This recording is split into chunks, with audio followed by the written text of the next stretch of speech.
안녕하세요. 오래간만에 뵙는 것 같아요. dengue 때문에 좀 고생하다가 이제 좀 어느 정도 회복이 돼갖고 이제 다시 이제 동영상을 이제 만들 수 있을 정도로 이제 몸이 좀 회복이 됐어요. 출애굽기 이제 19장에 보면은 시내산에 하나님이 현현하기 전에 모세에게 명령을 하십니다. 세 가지 명령을 해요. 첫째는 뭐냐면 몸을 씻어라. 두 번째는 옷을 빨아라. 세 번째는 부부관계 하지 말아라. 이렇게 명령을 하십니다.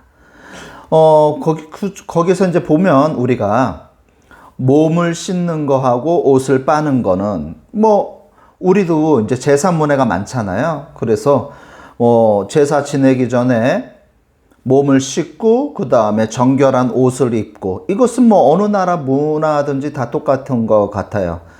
주석을 보면 이집트 당시에 출애굽할 때 당시에 이집트나 근동 지역이나 그 다음에 로마 지역에서 보면 이와 유사한 것이 있어요. 그러니까 제사를 드리기 전에 몸을 씻고 옷을 빨고 이제 정결한 옷을 입는 거, 어느 나라든지 다 그렇잖아요. 근데 이제 부부 관계를 왜 금하게 시켰느냐? 이거 갖고 이제 여러 이제 주석들이 논란이 일어나는데, 저는 제일 참고하는 것이 칼빈 주석이거든요. 거기에 보면은 옷을 빨거나 몸을 씻는 거에 대해서 특별한 의미를 두지 말라라는 거예요. 왜냐하면은 우리가 영적인 성결함을 추구를 해야 되는 거잖아요. 이 모든 것이 다 영적인 순결함이에요. 시내산에서 하나님이 현현을 하시니까 우리가 영적으로 순결을 해야 되잖아요. 그런데 또 우리의 몸도 육체적인 것도 경건의 연습을 해야 된다라는 거예요. 그 방편으로 우리가 몸을 씻고 그 다음에 옷을 빨으라는 것이 거기에 큰 의미를 두라는 건 아니라는 거예요.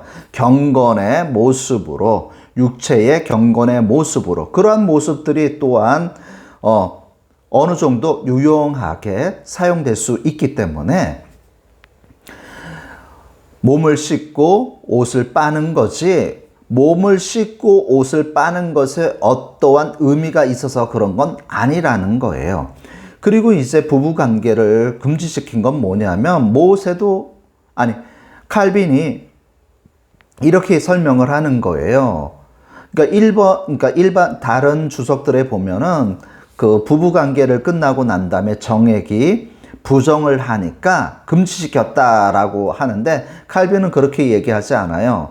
고린도전서의 7장에 보면 5절에 보면은 어떤 기도 때문에 잠시 부부 관계를 좀 금할 수도 있다라는 거죠. 그것이 끝나면 다시 하라는 거예요. 왜냐하면 마귀가 그 틈을 노려서 들어올 수 있으니까. 칼빈도 똑같이 얘기를 하는 거예요. 이틀만 참으면 되는 거거든요. 이틀만 육체적인 애정을 금하고 하나님에 대한 애정을 쏟으라는 거예요. 그래서 부부 관계를 잠시 금하게 시켰다라는 거예요. 이제 이해가 되셨죠? 그리고 난 다음에 시내산에 올라오지 못하게 금지를 시켜요. 왜 그러냐면은 인간의 호기심이라는 것은요, 금단의 영역에 대해서 아주 뭐라 그럴까요? 불길에 달려드는 나방처럼 달려드는 습성이 있어요. 자기 자신이 불에 타 죽는 것도 모르면서 불길에 달려 들어가는 나방처럼 그 호기심 때문에 우리의 영적인 것이 무너질 때가 많이 있단 말이에요. 아담과 하와를 보세요. 선악과에 대한 호기심 때문에 우리가 이렇게 원죄가 일어나지 않았습니까? 어떤 호기심이 일어나면은요, 거기에 대해서 우리의 육신은요, 제어할 수 있는 힘이 없단 말이에요. 그러다 보면 선을 넘게 되는 거죠. 그래서 하나님이 어떻게 생겼을까? 하나님은 어떤 일을 할까? 하면서 그 호기심이 발동이 돼서 넘지 말아야 될 선을 넘을 수가 있단 말이에요. 그래서 시내산에 오르지 말라라고 명령한 거예요. 죽이기 위해서 명령한 것이 아니라 혹시나 죽을 수 있기 때문에 올라오지 말라라는 예방적 차원이에요. 거기서 보면 혹시 또 이런 일이 있을 수 있잖아요. 호기심이 너무 강한 사람이 몰래 또 산을 올라올 수 있잖아요. 그때 돌로 치거나 화살을 맞춰서 죽이라고 얘기를 해요. 왜 그러냐면 직접 다가가 갖고 칼이나 도끼로 그 사람을 처단했을 때에 시체를 만질 수가 있잖아요. 시체와 접촉할 수 있잖아요. 그러면은 그 시신과 접촉을 하면 7일 동안 집 밖에 나가 있어야 되거든요. 그렇기 때문에 하나님이 금지를 시킨 거예요.